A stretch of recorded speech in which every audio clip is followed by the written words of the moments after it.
The dashboard camera footage lasted 40 seconds. 40 seconds from license and registration to my daughter's last breath on cold asphalt, Christmas lights blinking red and green behind her dying body. The officer stood over her, gun still smoking, and said into his radio, "Suspect down. Weapon recovered." There was no weapon. Eliza was 19, home from college, and she died clutching a phone that recorded everything he didn't want the world to see. Hit like, subscribe for more betrayal stories, and comment your city or country. I was in Honduras when my daughter died. Not vacationing. Working. The kind of work that doesn't exist on paper, in a jungle compound where men with bad intentions were planning worse actions. My team had just finished a 48-hour operation when my commanding officer walked into the debriefing room with a satellite phone and a look that made my blood freeze. "You need to take this," he said. It was Morgan, my wife, and the sound she made when I answered wasn't crying. It was the noise a human makes when their soul is being ripped out through their throat. "She's gone," Morgan whispered. "Our baby is gone." I was on a military transport within the hour. 14 hours of flying with nothing but my thoughts and a single text message Morgan had managed to send. "Traffic stop. Officer shot her. They're calling it justified." Justified. That word played on repeat in my head like a broken record. Justified. What could my daughter have possibly done to justify a bullet? When I landed at Sacramento International, Morgan was waiting. She'd lost weight in the 36 hours since Eliza died. Her eyes were hollow, red-rimmed, empty. We held each other in that airport parking garage, and I felt her shaking against me like she'd never stop. "They killed our baby," she said into my chest. "And they're lying about it." The drive home was silent. Christmas decorations still lined our street. Neighbors had put up lights, inflatable Santas, nativity scenes. Eliza had been coming home for Christmas break. Her room was exactly how she'd left it in August. Band posters, debate team trophies, her Stanford acceptance letter still pinned to her bulletin board. She'd never sleep there again. Morgan handed me a folder that night. Inside was the official police report. I read it 3 times, my jaw clenching harder with each word. Officer Dominic Ryder conducted routine traffic stop on suspect vehicle at approximately 9:47 p.m. on December 23rd. Suspect exhibited erratic behavior and refused compliance with lawful orders. Suspect reached for unknown object, creating imminent threat to officer safety. Officer discharged firearm in defense of his life. Suspect pronounced dead at scene. Body camera footage corrupted due to technical malfunction. Technical malfunction, I said quietly. Morgan nodded. Convenient, right? The body cam that would have shown what really happened just happened to fail. What about dash cam? They released 30 seconds. Shows Eliza getting pulled over. Shows her pulling over normally, being polite. Then it cuts to static. When it comes back, she's already on the ground. I stood up and walked to the window. Outside, Christmas lights twinkled. Happy families. Normal lives.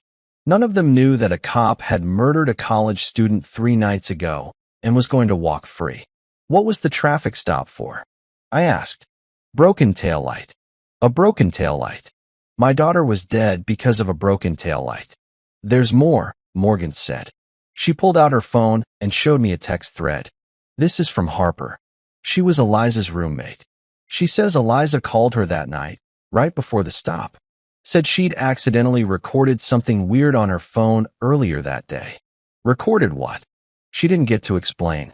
The call dropped when the officer pulled her over. I turned to face Morgan. In the dim light of our living room, I could see the rage burning behind her grief. Good. She'd need that. Where's Eliza's phone? I asked. Police have it. Evidence. Convenient. Morgan stood up and moved beside me at the window. They're covering something up. I can feel it. The police chief, Victor something, he gave a press conference today. Said the shooting was tragic, but justified. Said Eliza had a history of drug use. My hands curled into fists. Eliza never touched drugs in her life. I know, but now that's the narrative. Troubled teen, erratic behavior, officer feared for his safety. For 15 years, I'd hunted bad people in bad places. I'd seen evil wearing 1,000 different faces. But this was different. This was institutional. Protected.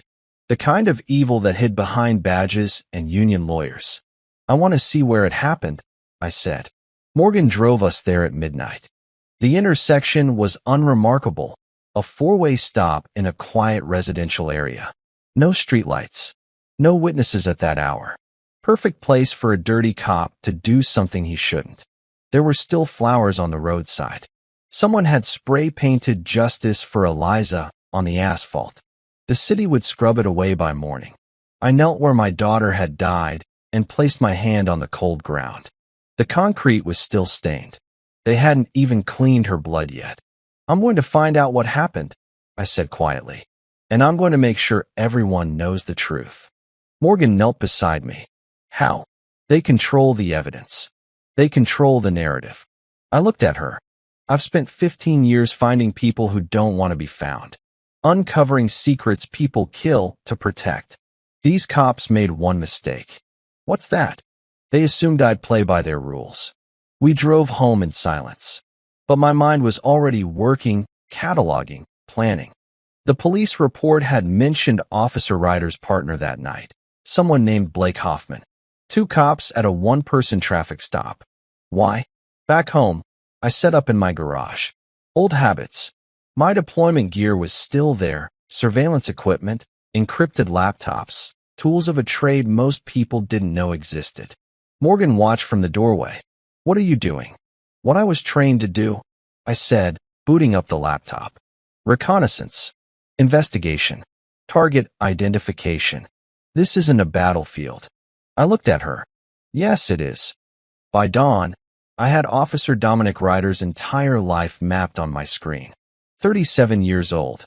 15 years with Sacramento PD. Married. 2 kids. Clean record. Suspiciously clean. Not a single complaint in 15 years. Either he was the perfect cop, or someone was scrubbing his file. I dug deeper. Found his social media. Found his wife's social media. Found photos of them at fundraisers, barbecues, charity events. Always smiling. Always perfect. Then I found something interesting. 3 months ago, Ryder had purchased a boat. 40-foot cabin cruiser. Price tag, $90,000. On a cop's salary. I leaned back in my chair. Morgan had fallen asleep on the garage couch, exhausted. I pulled a blanket over her and returned to my screen. Officer Dominic Ryder, you just became my mission. And unlike the men I'd hunted in jungles and deserts, you had no idea what was coming. The funeral happened on a gray morning that matched the hollow feeling inside my chest. Sacramento Memorial Gardens. 23 rows of headstones, and now my daughter would be number 714. The casket was white. Morgan had picked it because Eliza loved white flowers. I couldn't look at it without seeing my little girl's face, remembering her first day of kindergarten, her high school graduation, the day she'd called us screaming with joy about Stanford. The church was packed. Eliza's friends from college. Her debate team. Teachers who'd watched her grow. They cried genuine tears. They hugged Morgan and me and said things like, she was special, and taken too soon. But it was the other attendees that made my jaw clench.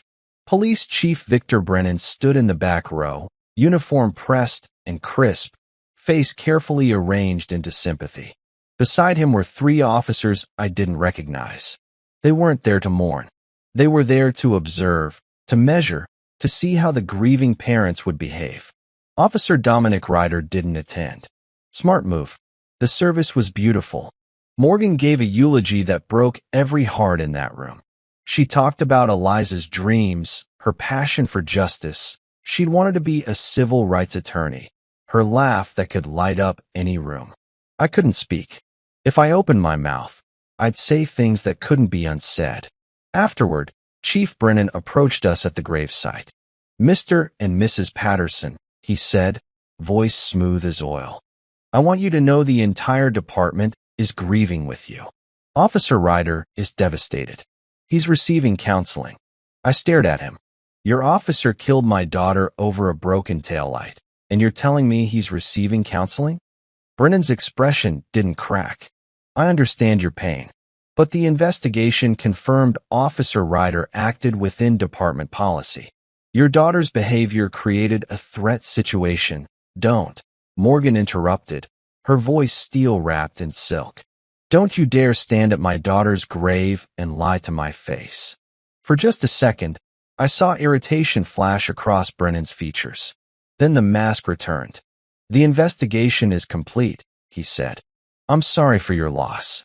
He walked away, his officers trailing like obedient dogs. Morgan watched them go. He's not sorry. None of them are. No, I agreed. They're worried. That afternoon, I received a visit from the department's union lawyer, a woman named Paige Summers. She arrived at our door with a briefcase and a smile that didn't reach her eyes. I wanted to offer the department's condolences, she said, settling into our living room like she owned it, and to discuss closure. Closure, I repeated flatly. The department is prepared to offer a settlement. $250,000. In exchange, you agree not to pursue legal action or speak publicly about the incident. Morgan laughed, a bitter, broken sound. You're trying to buy our silence. Paige didn't flinch. I'm trying to help you move forward. A lawsuit would be lengthy, expensive, and ultimately unsuccessful. Officer Ryder's actions were within policy. You'd be dragging your daughter's name through the media for nothing. I leaned forward. Get out of my house. Mr. Patterson, now. She left, but not before placing a business card on our coffee table. The offer expires in 48 hours. I suggest you consider it carefully.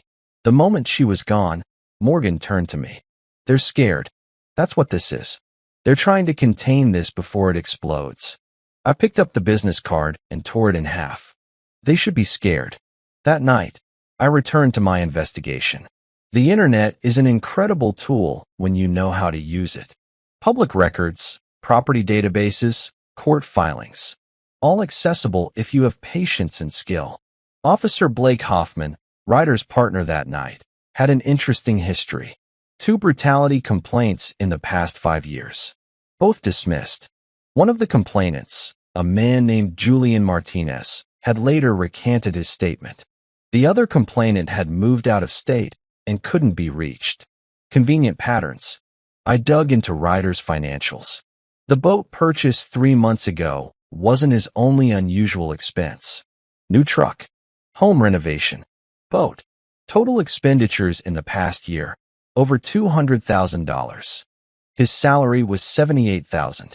Someone was paying Dominic Ryder, and it wasn't the police department. Morgan found me at 3 a.m, surrounded by printouts and laptop screens. You haven't slept, she said. Neither have you. She sat beside me, studying my work. Morgan wasn't just my wife. She was an attorney, though she'd been doing contract law for a tech firm the past few years. Her mind was sharp, analytical, trained to see patterns. This is money laundering, she said, pointing to one of Ryder's bank statements I'd obtained through less than legal means. Look, cash deposits, irregular amounts. Always under $10,000 to avoid federal reporting. He's getting paid under the table. For what? She pulled out her own laptop. Let me check something. While she worked, I reviewed the police report again. Something had been bothering me, the timeline. According to the report, Ryder had called in the traffic stop at 9:47 p.m. Eliza was pronounced dead at 9:53. 6 minutes from routine stop to fatal shooting. But Harper, Eliza's roommate, said Eliza had called her around 9:30. Said she'd recorded something weird earlier that day. If the stop happened at 9:47, where was Eliza for those 17 minutes? Found it, Morgan said suddenly. Look at this. She turned her screen toward me. It was a news article from 8 months ago. Local drug task force seizes record amount of fentanyl. The photo showed Chief Brennan and 3 officers standing behind a table loaded with drugs and cash. One of the officers was Dominic Ryder. Drug task force, I said slowly. Access to evidence. Access to seized money and drugs. Morgan nodded. And if someone was skimming from those seizures, they'd need cops they could trust, cops they could pay well. We stared at each other, the pieces clicking into place. Eliza recorded something that day, Morgan said. Something she wasn't supposed to see. And Ryder killed her to get that phone. My hands curled into fists. We need proof. How? The phone is in police custody. The body cam footage is corrupted. They control everything. I thought about my years in special operations. The missions where we had no support, no backup, no official sanction. We succeeded because we didn't play by the enemy's rules. They control the official channels, I said. So we go unofficial. Meaning I'm going to find people who know things. People who've been hurt by Ryder and his crew. People who are too scared to talk. Morgan's eyes hardened. And I'm going to use my legal access to pull every public record, every case file, every complaint that's ever been filed against anyone in that department. We worked until dawn. Morgan compiled a list of every complaint, lawsuit, and incident involving Ryder, Hoffman, and Chief Brennan over the past 10 years. I created a target list, potential witnesses, victims, anyone who might have information. At 6 a.m., my phone rang. Unknown number. Mr. Patterson? A man's voice, nervous, young. Who is this? My name is Adrian Cole. I work at the Shell station on Riverside. I saw what happened that night. To your daughter. My pulse quickened. You're a witness? I was closing up when the cop pulled her over. I saw the whole thing through the station window. There was no weapon. She didn't threaten him. She just stood there, and he shot her. Did you give a statement to the police? A bitter laugh. I tried. They told me I was mistaken, that I couldn't have seen clearly from that distance. Then a different cop, big guy, buzz cut. He came back later. Told me it would be healthier for me if I stayed out of it. Blake Hoffman. Threatening witnesses. Adrian, I said carefully. Would you be willing to tell me everything you saw? On record. Silence. Then, they'll come after me. They're going to come after you anyway if they think you're a threat. The only way to protect yourself is to make sure your testimony goes public. They can't silence everyone. More silence. Finally. Okay. But not over the phone. And not anywhere near here. We arranged to meet the following evening at a diner 40 minutes outside Sacramento. When I hung up, Morgan was staring at me. We have a witness, I said. She closed her eyes, a single tear sliding down her cheek. We're really doing this. Yes. It's going to get ugly. I thought about my daughter's blood on cold asphalt. About Ryder standing over her body, lying into his radio. About Chief Brennan offering hush money at her funeral. It already is ugly, I said. We're just making sure everyone sees it. The diner was called Rosie's, tucked off Highway 50 in a town nobody remembered the name of. Fluorescent lights hummed over cracked vinyl booths and a jukebox that hadn't worked since the 90s. Perfect place for a conversation nobody wanted overheard. Adrian Cole sat in the back corner, hunched over cold coffee. 24 years old, thin, nervous eyes that kept darting to the door. When I slid into the booth across from him, he flinched. You're alone? He asked. Just me. My wife's handling other research. I placed a small recording device on the table. I need you to tell me everything. Start to finish. He stared at the recorder like it was a loaded gun. If this gets out, it will get out. That's the point. But not until we have enough evidence that they can't touch you without proving their guilt. Adrian's hands shook as he wrapped them around his coffee cup. I was locking up. It was around 9:30, maybe 9:40. The station's right on the corner, big windows facing the intersection. I saw this car pull up to the stop sign. Nice car, newer model. Then cop lights behind it. What happened next? Girl got out when the cop told her to. Young, college age maybe. She seemed calm, polite. Had her hands visible. The cop, big guy, buzz cut. He walked up, and I could see him talking to her through my window. Just one officer? At first. Then another cop car pulled up. Second officer got out, joined the first one. They were both talking to her, and she was just standing there, looking confused.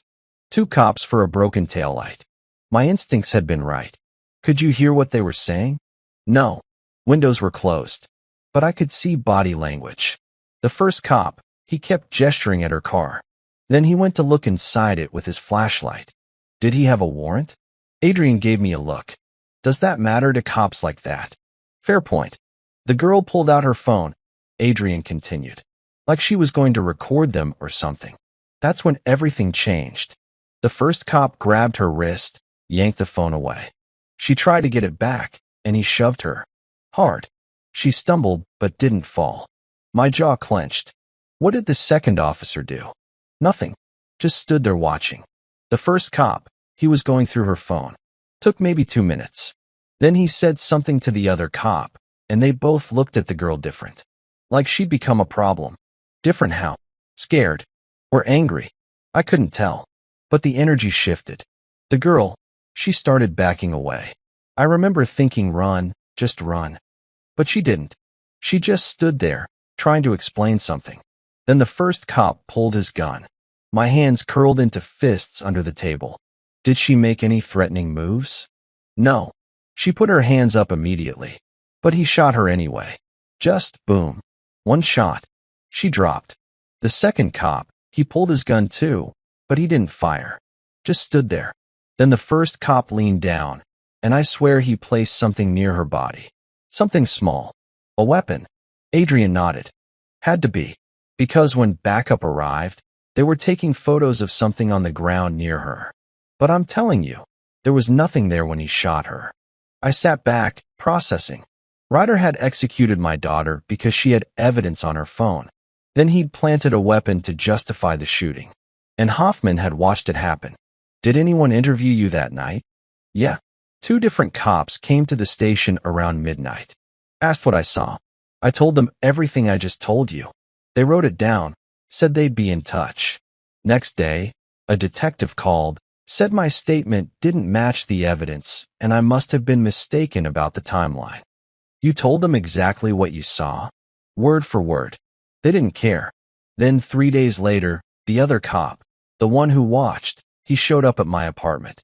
Told me I should be careful about spreading false information. Said it could be considered obstruction of justice. Classic intimidation. Silence the witnesses, control the narrative. Adrian, would you testify to this in court? He went pale. They'll kill me. Not if we do this right. Not if we expose them before they can act. How? I leaned forward. You're not the only person they've hurt. We find the others. We document everything. We build a case so solid that the federal government has no choice but to step in. By the time your name goes public, Ryder and everyone protecting him will already be under investigation. Adrian stared at his coffee for a long moment. Finally, okay, what do you need? I slid a legal document across the table. Morgan had drafted it that afternoon. Sign this. It's an affidavit. Everything you just told me, in writing, notarized. We'll keep it sealed until we need it. He signed with a shaking hand. One more thing, I said. The cop who threatened you. You said buzz cut, big guy? Was his name Hoffman? Yeah. How'd you know? Because he's part of the pattern. After Adrian left, I sat in that booth reviewing my notes. 3 officers now. Ryder, Hoffman, and Chief Brennan. All connected to the drug task force. All involved in the cover-up. My phone buzzed. Morgan, I found something, she said without preamble. Remember Julian Martinez? The guy who filed a brutality complaint against Hoffman, then recanted. Yeah. I tracked him down. He's working construction in Stockton now. I called him. He's willing to talk. When? Tonight. He gets off work at 6. I checked my watch. 4:30. Text me the address. Julian Martinez lived in a 1-bedroom apartment above a laundromat. 32 years old, former Marine, now framing houses for $12 an hour. He answered the door with a beer in one hand and suspicion in his eyes. You're the guy whose daughter got killed, he said. Yeah. He stepped aside. Come in. The apartment was sparse but clean. Photos on the wall, military service, a woman, and 2 kids. Julian saw me looking. My family, he said. They're in San Diego now. I don't get to see them much. Because of Hoffman? He took a long drink of beer. Because of what Hoffman and his friends did to make sure I stayed quiet. We sat. Julian told his story. 2 years ago, he'd been pulled over for speeding. Hoffman was the officer. During the stop, Hoffman had searched Julian's car without permission, found nothing, then claimed Julian had been aggressive. Backup arrived, including Ryder. They'd beaten Julian on the side of the road, arrested him for resisting arrest, and charged him with assault on an officer. I spent 6 months fighting those charges, Julian said. Lost my job, couldn't afford rent. My wife took the kids to her mother's in San Diego. Then a lawyer approached me. Said he could make the charges go away if I dropped my complaint against Hoffman. You took the deal. What choice did I have? I was looking at 3 years in prison for a crime I didn't commit. So I signed the paper, said I'd lied about Hoffman, and the charges disappeared. But my life was already destroyed. My wife won't move back here. Says she doesn't feel safe. Do you still have documentation? Medical records from the beating? Original complaint? Everything. He pulled out a folder thick with papers. Kept it all. Figured someday it might matter. I photographed every page. It matters now. What are you planning? To make sure everyone knows what these cops really are. Julian studied me. You got a military background. I can tell. Special Forces. 15 years. Then you know how to fight a war. This isn't a war. It's justice. Same thing sometimes, Julian said. You need help, you call me. I owe these bastards some payback. By the time I returned home, Morgan had compiled files on 17 complaints against officers in Brennan's department over the past decade. 17 people who'd been brutalized, threatened, or framed. 17 potential witnesses. We need to contact all of them, she said, spreading the documents across our dining room table. Build a network. Show the pattern. That'll take time. We have time. The department thinks we're grieving parents who'll eventually take their money and shut up. We use that. I looked at my wife, this brilliant, fierce woman who'd turned her pain into purpose. When did you become a tactical planner? When they killed our daughter and thought we'd do nothing about it. She pulled up a new document on her laptop. I also filed a civil rights lawsuit this afternoon. Against Ryder, Hoffman, Brennan, and the department. They'll fight it. Of course they will. But it puts them on the defensive. Makes them nervous. Nervous people make mistakes.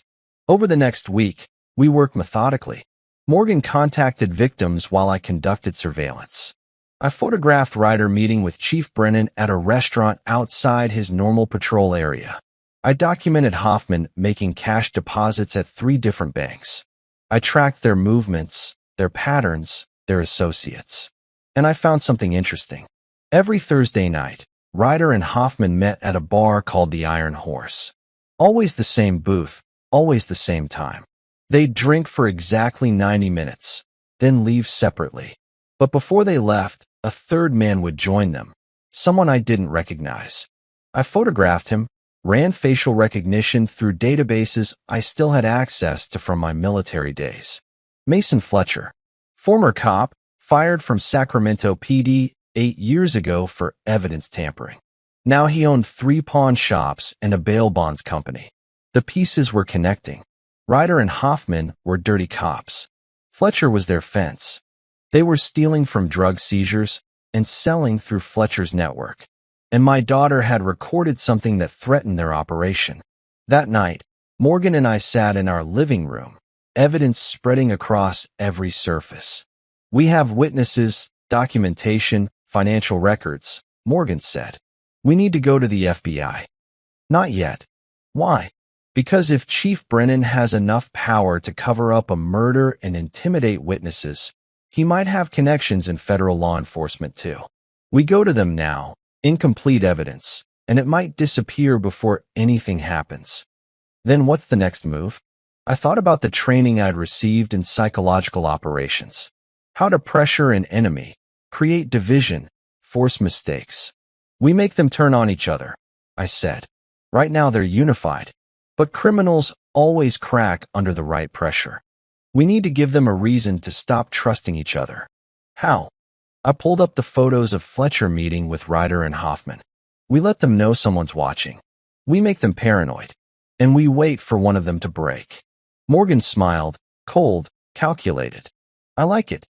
The next morning, I sent an anonymous package to Mason Fletcher's home address. Inside, photographs of his meetings with Ryder and Hoffman, along with a typed note. Someone knows what you're doing. How long until they know everything? Then we waited. The package landed on Mason Fletcher's porch just after sunrise.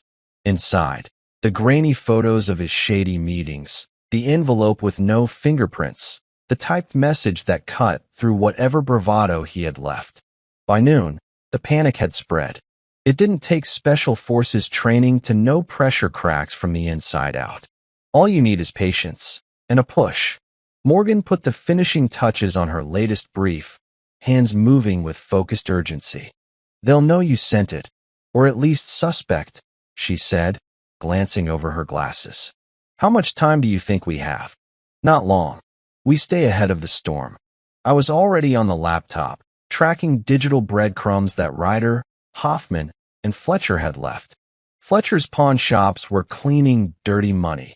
In the last 6 months, every big deposit had come days after a drug seizure reported by Chief Brennan's task force. Before lunch, Fletcher called Ryder in a rage. Voice message traded between two numbers they believed were private. They weren't. I clipped the audio. You bring heat to my door again, I'll torch yours. Threats, desperation, the cracks were showing. The city felt colder now, streets lined with more shadows than Christmas lights. Morgan and I weren't sleeping much. Each night bled into the next with paperwork, drive-thrus, digital stakeouts. The work took a toll. Her eyes were sharper, mine were darker. But the plan was working. Next move, ramp up the pressure. Morgan went through court records, looking for any cases Fletcher had handled with Brennan as arresting officer. Found 3. All settled, all suspicious. Evidence lost. Suspects freed with charges dropped. Something bigger was moving underneath. Before dusk, we met with Adrian and Julian again. Now, Morgan brought them both to our home. No more hiding. Both men understood the risk, but the fear of power was being replaced by the anger of betrayal. Julian leaned forward, voice low. You start a war, you better plan to finish it. The war started when they killed Eliza, Morgan replied. We make sure it ends with them exposed. That evening, I set up a live feed off a hidden camera outside Ryder's suburban home. He left just after sunset, checking over his shoulder, clutching a duffel bag. Curious, I tracked his location via an old asset. A former FBI analyst named Brooke, sympathetic to cases of police corruption. Brooke called an hour later. He's meeting Victor Brennan at a storage locker off Folsom Road. Bringing cash. Morgan was already grabbing her keys. Her legal training meant she knew the value of physical evidence. 20 minutes later, hidden behind parked cars, we watched as Ryder loaded hard drives and paperwork into the trunk of Brennan's car, then handed him the duffel bag. Brennan didn't smile. He just nodded, paranoid, glancing around like every dark alley held a threat. Look at their faces, Morgan whispered. That's what fear looks like. It wasn't enough yet. We needed more. Back home, I combed through surveillance tapes, cross-referenced phone logs, and matched bank transactions. Each piece added weight to our dossier. The internal corruption ring, their threats and bribes, their network of dirty money flowing through pawn shops, bail companies, and real estate. But the breakthrough, the twist, came unexpectedly. At 2:14 a.m., Brooke texted, just finished scrubbing Ryder's burner phone records. He's been calling a number registered to a judge, Judge Quentin Graves. I stared at the message. A judge. The rot went deeper than anyone suspected. Morgan sat up. That's our game changer. If Brennan's crew is working with a judge, that's the leverage we need. I nodded, adrenaline burning in my veins. It's not one bad cop. It's the entire system. We get proof. We can bring the feds in and blow the whole thing open. Morgan's voice trembled, not with fear, but resolve. We keep digging. I'll subpoena finances. You get in touch with your contacts. We build from the inside, layer by layer. I looked down at the worn photo of Eliza I kept by my laptop, her smile stubbornly bright even now. For her, I said. For all of them, Morgan answered. Morning crept in through the blinds, but we didn't rest. We were closer now, not just to justice, but to a reckoning that would shake Sacramento to its foundations. The network was exposed, but the most dangerous plays were just beginning. Judge Quentin Graves wasn't just a name on a burner phone log. He was a sitting criminal court judge with a 20-year reputation for being tough but fair. Except now we knew better. His connection to Ryder meant the corruption network had judicial protection, the kind that made evidence disappear and cases collapse before trial. Morgan spent the morning pulling Graves' case history. Patterns emerged quickly. 38 drug cases handled by Brennan's task force, all prosecuted through Graves' courtroom. Conviction rate, 92%. Sounds impressive until you see what happened to the seized assets. Most never made it to the federal forfeiture database. They're stealing from their own cases, Morgan said, spreading printouts across our kitchen table. Brennan's crew seizes drugs and cash, reports partial amounts, and the rest gets laundered through Fletcher's network. Graves signs off on the paperwork, making it legal. How much are we talking? She showed me the calculations. Conservatively, $3 million over 5 years. I leaned back, processing. This wasn't just dirty cops shaking down dealers. This was organized crime wearing badges. We need irrefutable proof, I said. Financial trails, recorded conversations, witnesses who can testify to direct knowledge. The feds won't move without it. Morgan nodded. I've been building the financial case. You need to get the recordings. That meant surveillance. Real, dangerous, close-quarters work. The kind that gets you killed if you're careless. I called Brooke, my FBI contact. She answered on the second ring. I need equipment, I said. High-grade audio surveillance, encrypted storage, clean chain of custody documentation. Pause. You're building a case. Against corrupt cops and a judge. Longer pause. I can't officially help you. I know. But hypothetically, if someone left equipment in locker 247 at the Greyhound station downtown, and hypothetically that locker code was 8-3-5-9, well, that would be unfortunate. Hypothetically, I agreed. 2 hours later, I had professional-grade recording devices small enough to hide anywhere. Morgan handled the legal framework, documenting everything so our evidence would hold up in court, preparing affidavits that would protect our witnesses. That night, we sat with Adrian and Julian again, this time joined by 2 other victims Morgan had tracked down. A woman named Ivy who'd been framed by Hoffman 3 years ago, and a man named Tristan whose brother had died in custody under suspicious circumstances involving Ryder. We're not just fighting for Eliza anymore, Morgan told them. We're fighting for everyone they've hurt. But I need you to understand. Once we go public with this, there's no turning back. They'll come after all of us. Ivy spoke first, her voice steady despite the tremor in her hands. They already destroyed my life once. I have nothing left to lose. Tristan nodded. My brother deserves justice. Let's burn them down. The plan was surgical. I'd plant recording devices in 3 locations. Fletcher's main pawn shop, the storage unit where Brennan and Ryder had met, and the Iron Horse Bar where they held their Thursday meetings. Morgan would simultaneously file Freedom of Information requests for all task force seizure records, forcing them to produce documentation they'd likely altered. We're attacking from 2 directions, I explained, pointing to a map spread across the table. Legal pressure from Morgan keeps them reactive and distracted. Meanwhile, I gather the proof that destroys them. What about the judge? Adrian asked. Graves is the linchpin. Once we prove he's complicit, every case he's touched becomes questionable. That brings federal attention automatically. Julian, the former Marine, studied the plan with a tactical eye. You're hunting in their territory. They know these streets better than you. I've hunted worse people in worse places. Not with your daughter's murder making you emotional. He was right, and I knew it. Emotion got operators killed. But emotion was also what drove me forward when exhaustion tried to drag me down. I'll manage it, I said. The next night, Thursday, I positioned myself near the Iron Horse bar 2 hours before Ryder and Hoffman's usual meeting time. The recording device looked like a simple phone charger, but it had a radius of 30 feet and 12 hours of battery life. I walked in, ordered coffee, sat in a booth near where they usually met, and accidentally left the charger plugged into the wall outlet behind their usual table. 15 minutes later, I was gone. At 8:47 p.m., Ryder arrived. Hoffman joined him at 8:52.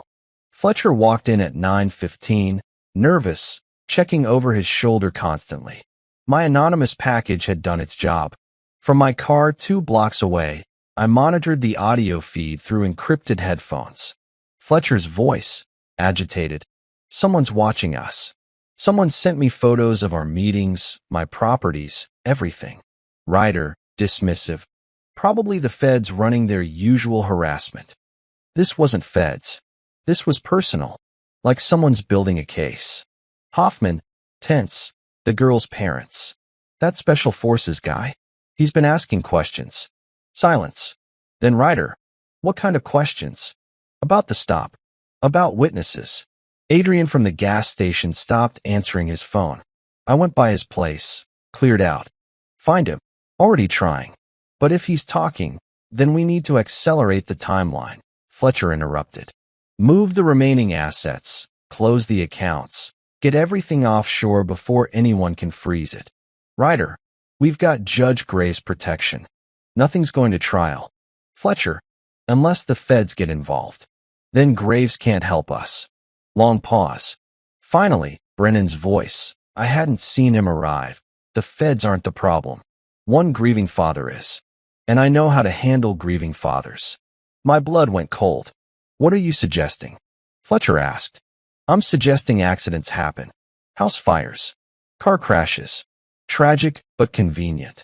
Morgan. They were talking about killing us. Hoffman. That's too far, even for us. Killing a cop's daughter is one thing when she's a threat. Killing parents makes us look guilty. Brennan, we already look guilty to them. Question is, do we let them destroy everything we've built, or do we eliminate the problem? Ryder, give me 48 hours. I'll handle it quietly. The meeting broke up shortly after. I had everything on tape: conspiracy, murder threats, admission of corruption. But I also had confirmation that we were now active targets. I drove home carefully, checking mirrors constantly.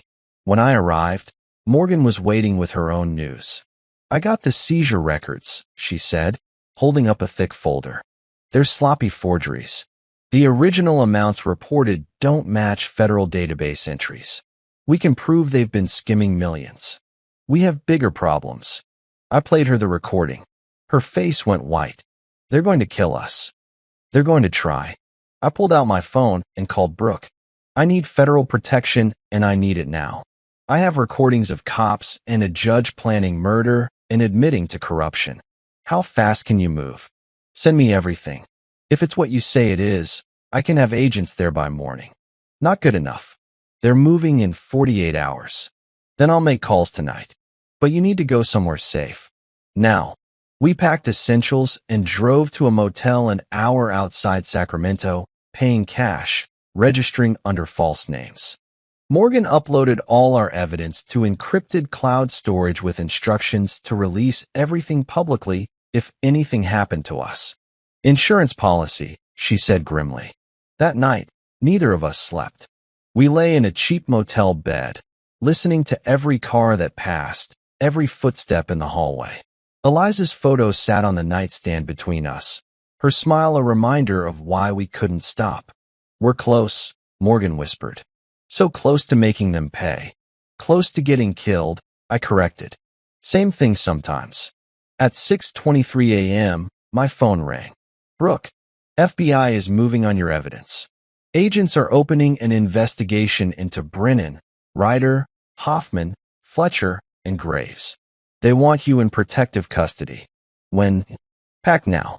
They'll be there in 90 minutes. I looked at Morgan. After weeks of hunting in shadows, building cases piece by piece, we were finally handing it over to people with real power. The relief was overwhelming. But so was the fear that somehow, even now, it could all fall apart. 90 minutes, I told Morgan. Then we're officially under federal protection. She grabbed my hand, squeezed hard. We did it. We actually did it. Not yet. Not until they're all in handcuffs. But for the first time since Christmas Eve, I let myself believe that justice was possible. The FBI agents arrived in 2 black SUVs exactly 90 minutes later. 4 of them, 2 men, 2 women, all wearing tactical vests under windbreakers. The lead agent introduced herself as Special Agent Natalie Cross, mid-40s, with the kind of eyes that had seen too many bad things done by people who should have been protecting citizens. "Mr. and Mrs. Patterson, we've reviewed your evidence," she said, settling into the motel room's worn chair. "What you've compiled is extraordinary and deeply disturbing." Morgan handed her a USB drive. "That's everything. Recordings, financial documents, witness statements, surveillance photos. Chain of custody is documented for every piece." Agent Cross plugged the drive into her laptop. "We're opening a full corruption investigation into Sacramento PD's drug task force. But I need you to understand, this will take time. Months, maybe longer. These cases are complex." "We don't have months," I said. "They're planning to kill us within 48 hours. Which is why you're going into protective custody immediately. Safe house, armed protection, complete media blackout until we can make arrests." "No," Morgan said firmly.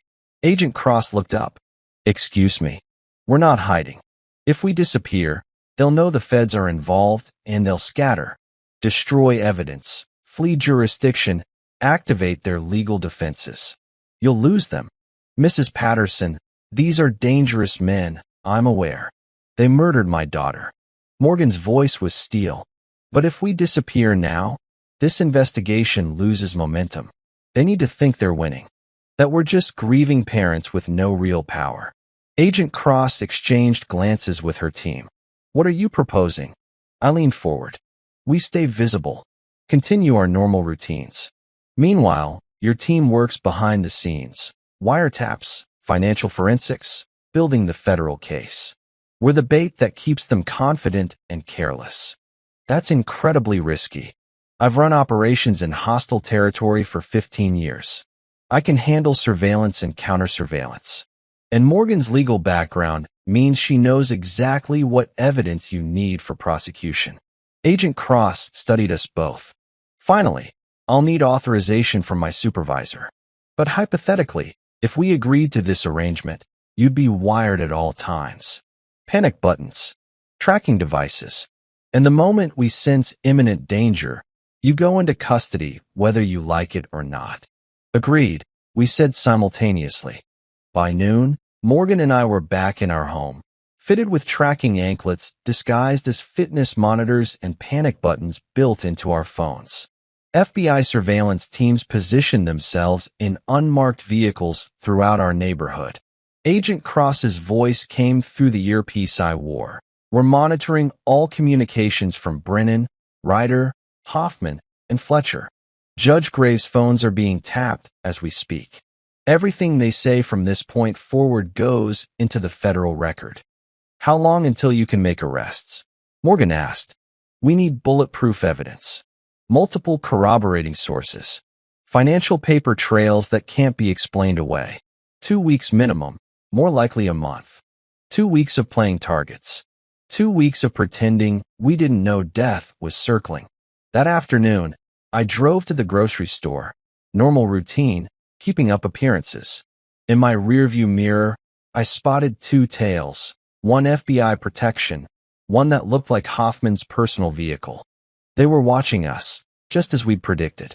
At home, Morgan received a call from the police union lawyer, Paige Summers.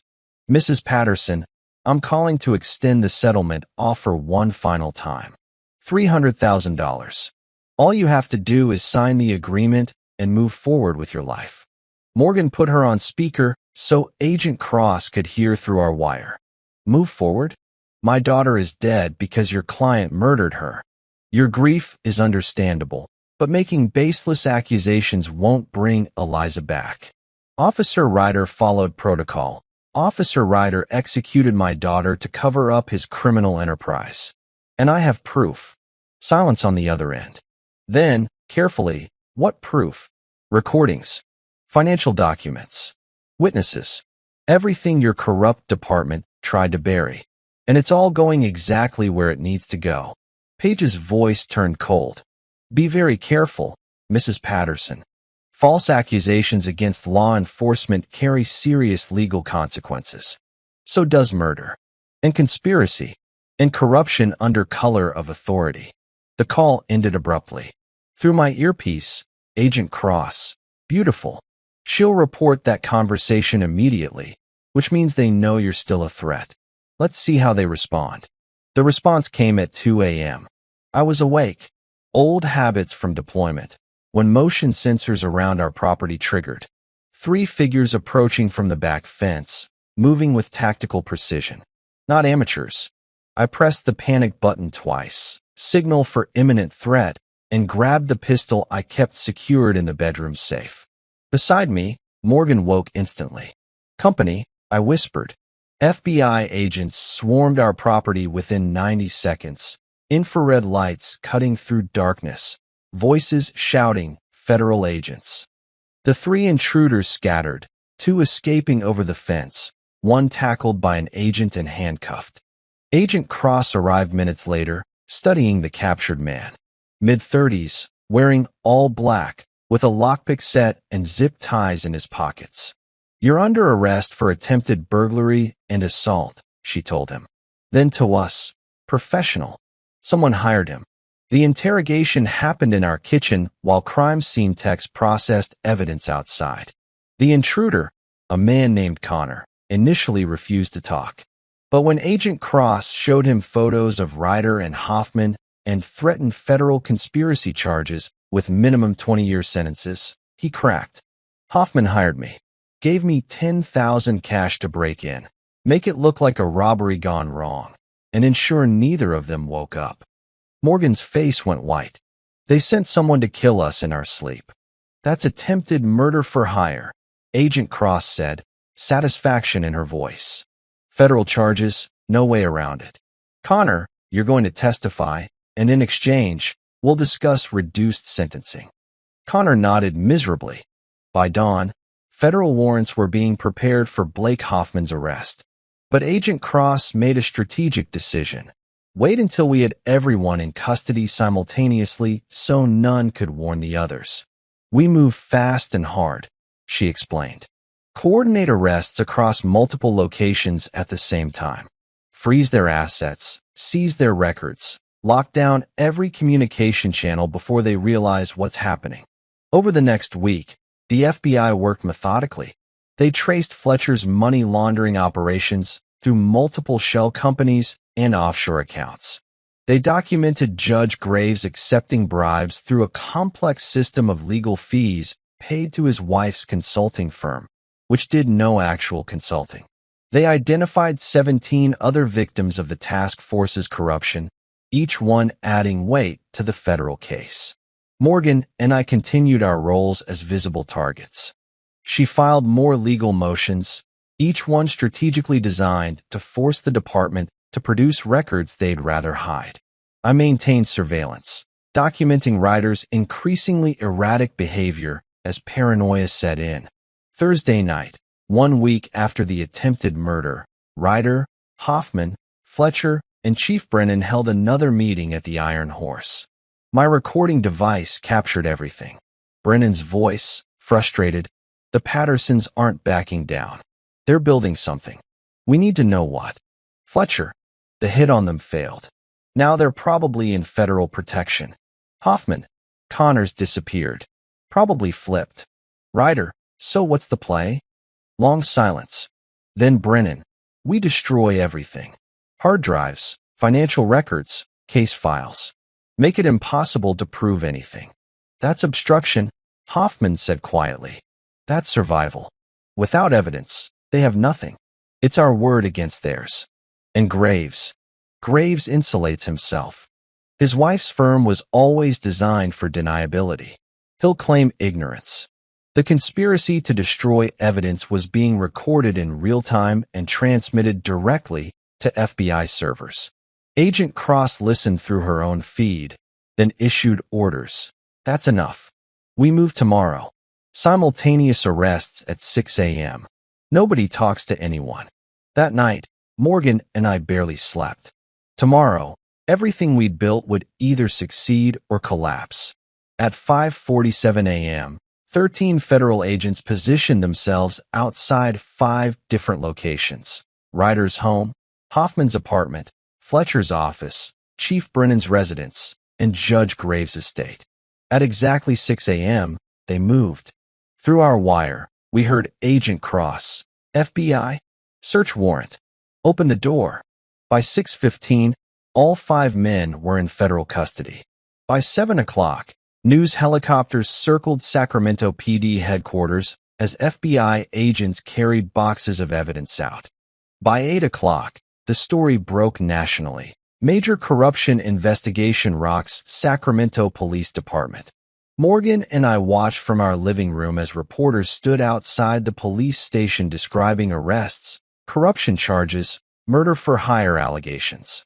Eliza's photo appeared on screen. The reporter: "This investigation began after 19-year-old Eliza Patterson was killed during a traffic stop on Christmas Eve. Her parents refused to accept the official narrative and spent months building evidence of systemic corruption." Morgan gripped my hand, tears streaming down her face. "She's not just a case number anymore. Everyone knows the truth." "Everyone knows," I echoed. Agent Cross arrived an hour later with official paperwork. All 5 are being held without bail on federal charges.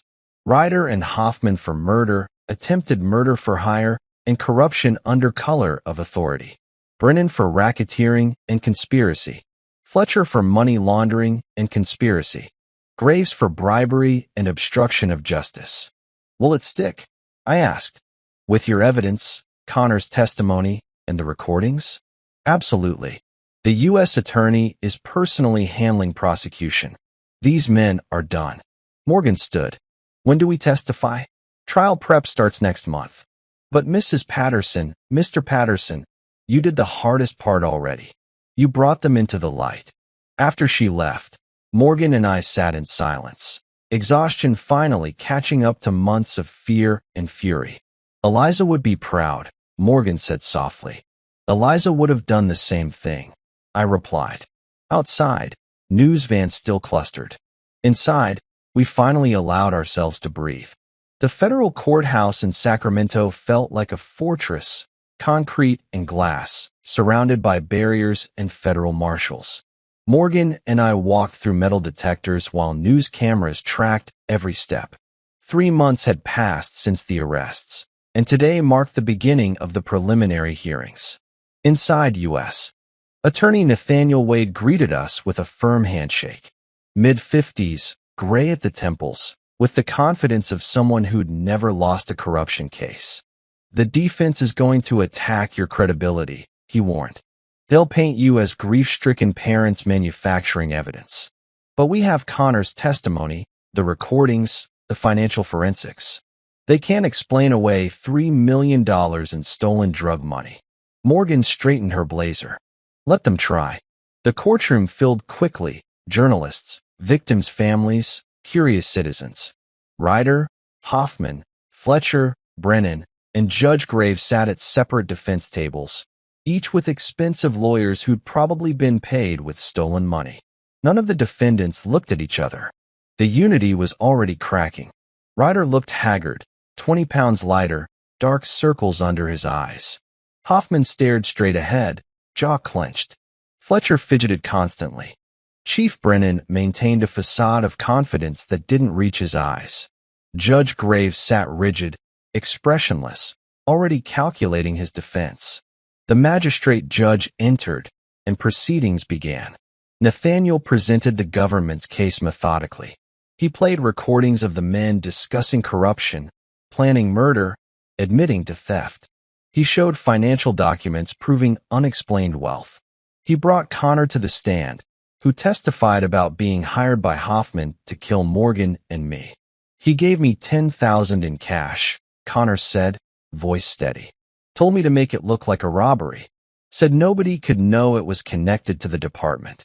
Hoffman's lawyer tried discrediting Connor, convicted felon, unreliable witness, motivated by a plea deal. But Connor had text messages, recorded phone calls, and the actual cash with Hoffman's fingerprints on several bills. Next came Adrian, the gas station clerk. He described watching Ryder shoot Eliza, then plant evidence near her body. There was nothing in her hands when he fired, Adrian testified. But when backup arrived, suddenly there was a knife on the ground beside her. Ryder's lawyer objected repeatedly, but Adrian's testimony was corroborated by the recording device I'd planted, which had captured Ryder admitting to his partners that he'd handled the threat. Then came the twist nobody expected. Nathaniel called Mason Fletcher's accountant to the stand, a nervous woman named Brooke who'd been granted immunity in exchange for testimony. She revealed that Fletcher hadn't just been laundering money through his pawn shops. He'd been keeping detailed records of every transaction, every payoff, every dirty dollar that passed through the network. Insurance policy, Brooke explained. Mr.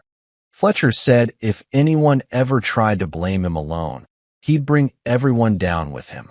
She produced ledgers showing payments to Ryder, Hoffman, and Brennan. Dates, amounts, corresponding drug seizures. But the bombshell came next.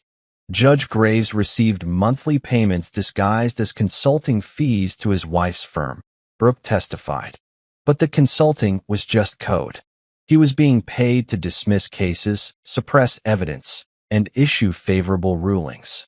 The courtroom erupted. Judge Graves' lawyer jumped to his feet, objecting, demanding the testimony be stricken. But Nathaniel produced bank records proving every payment Brooke described.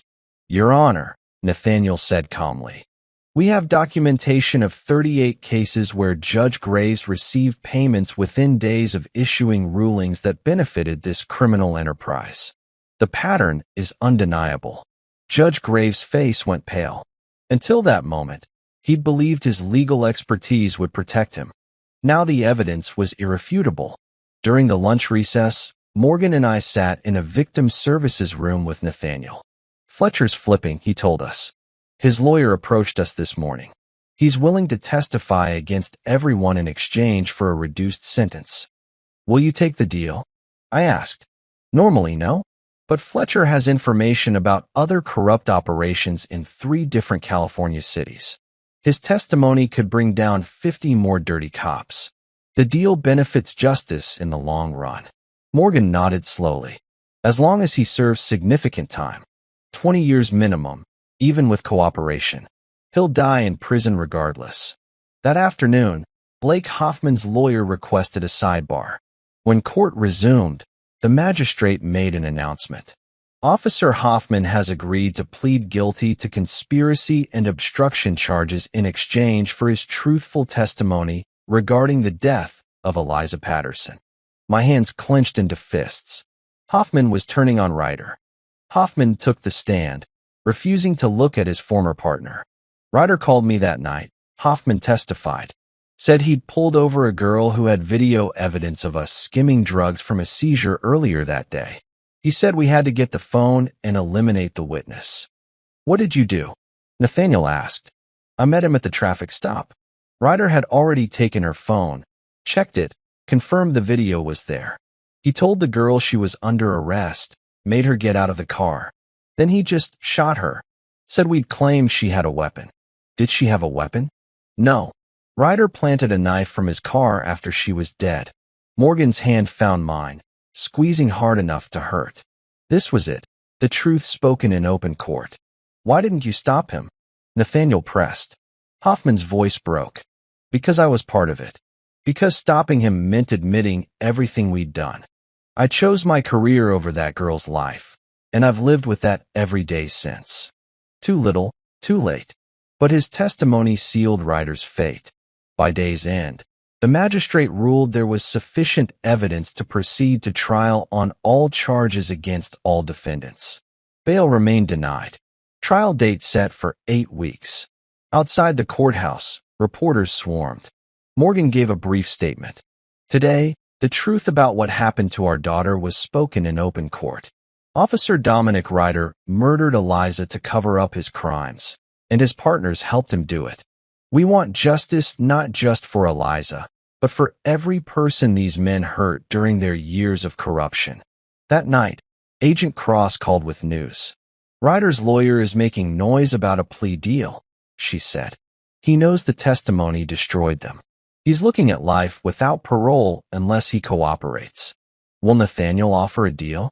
Only if Ryder provides information leading to more arrests. And even then, he'll serve a minimum of 40 years. He's never getting out. Morgan and I sat on our porch, watching the sunset.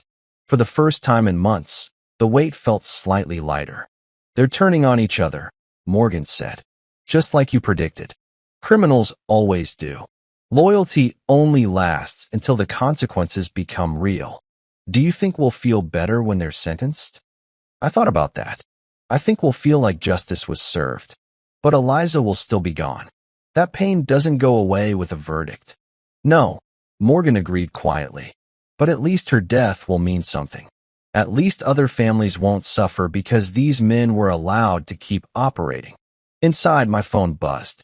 Text from Adrian. Thank you for not letting them bury the truth. Then Julian. We all testified because you showed us it was possible to fight back.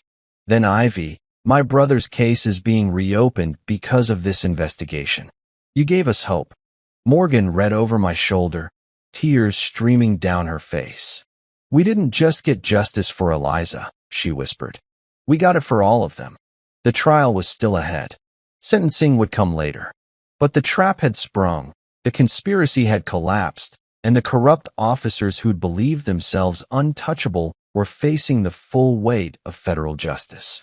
Eliza's photo sat on the mantel inside, her smile frozen in time.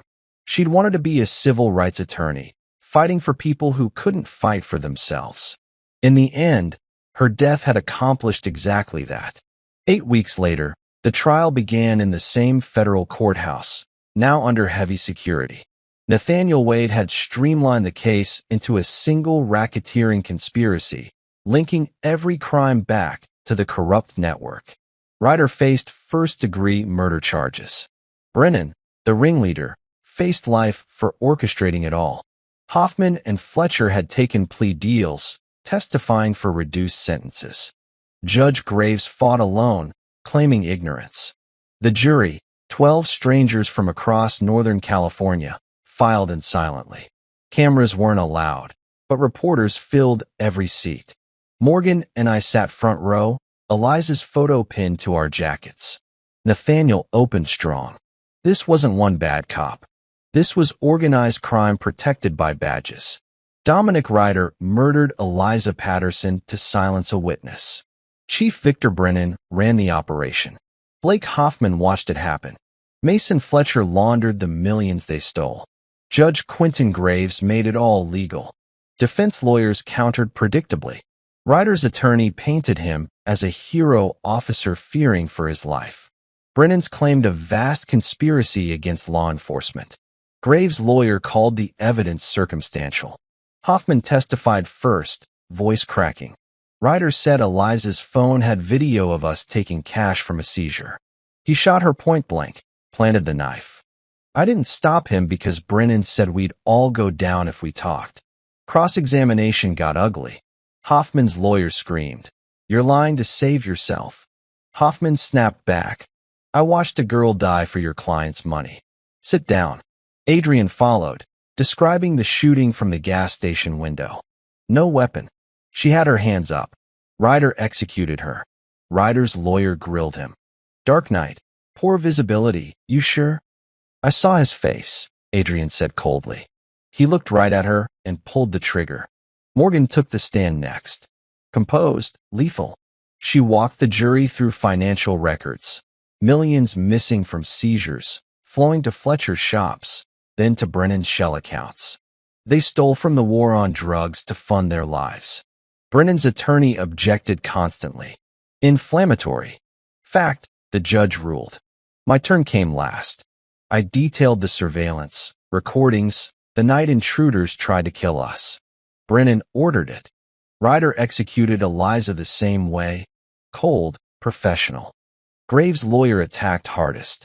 Mr. Patterson, Special Forces training makes you paranoid, doesn't it? Manufacturing evidence. I stared him down. 15 years hunting terrorists taught me patterns. Your client's pattern was taking bribes to bury cases. The courtroom tensed. Then Nathaniel called Ivy, Tristan, Julian, victim after victim. Brutality, frame-ups, threats. 17 lives ruined. The jury shifted uncomfortably. Closing arguments sealed it. Nathaniel, Eliza Patterson died protecting the truth. Don't let her death be forgotten. Defenses begged reasonable doubt. Jurors deliberated for days.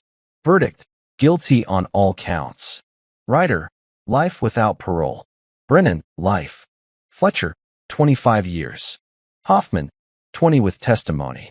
Graves, 15 years. Outside, reporters mobbed us. Morgan spoke. Justice for Eliza. Justice for everyone they hurt. We drove home as helicopters buzzed overhead. The war was won, but scars remained. The courtroom was heavy with anticipation. Months of preparation, testimony, and heartbreak had led to today, the day the defendants would hear their sentences. Morgan and I arrived early, the weight of months of grief and struggle pressing on us both. Headlines outside screamed justice, but inside, the fight was far from over. The judge entered, his expression solemn. He addressed the courtroom with gravity. Dominic Ryder, guilty of first-degree murder and conspiracy to obstruct justice. Your actions extinguished a young life full of promise. Accordingly, you are sentenced to life imprisonment without the possibility of parole. Ryder's face went pale but unflinching. His defense attorney slumped in defeat. Victor Brennan, as the ringleader of this corrupt operation, exploiting your badge to destroy lives, you are sentenced to life imprisonment. Brennan's jaw twitched. His empire built on lies was finally collapsing. Mason Fletcher, convicted of money laundering and conspiracy to obstruct justice, sentenced to 25 years in federal prison. Blake Hoffman received 20 years, a lesser sentence for his cooperation in tearing apart this syndicate.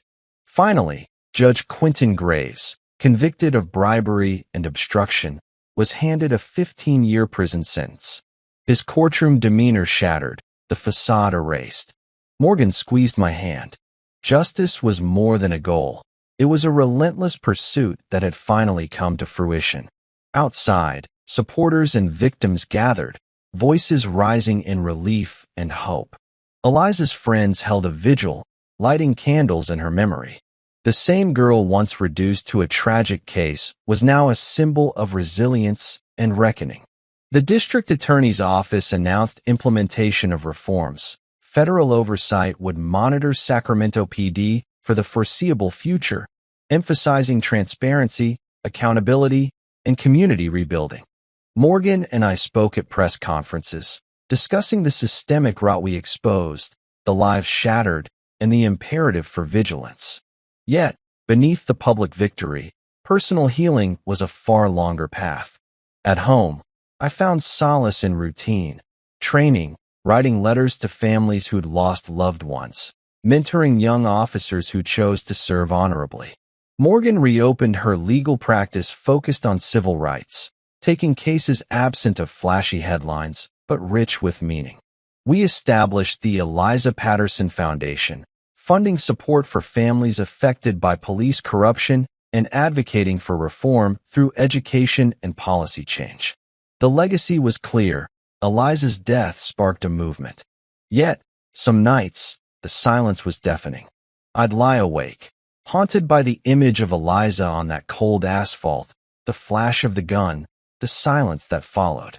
What went wrong? I'd ask the empty room. She was more than a casualty. She was a reminder.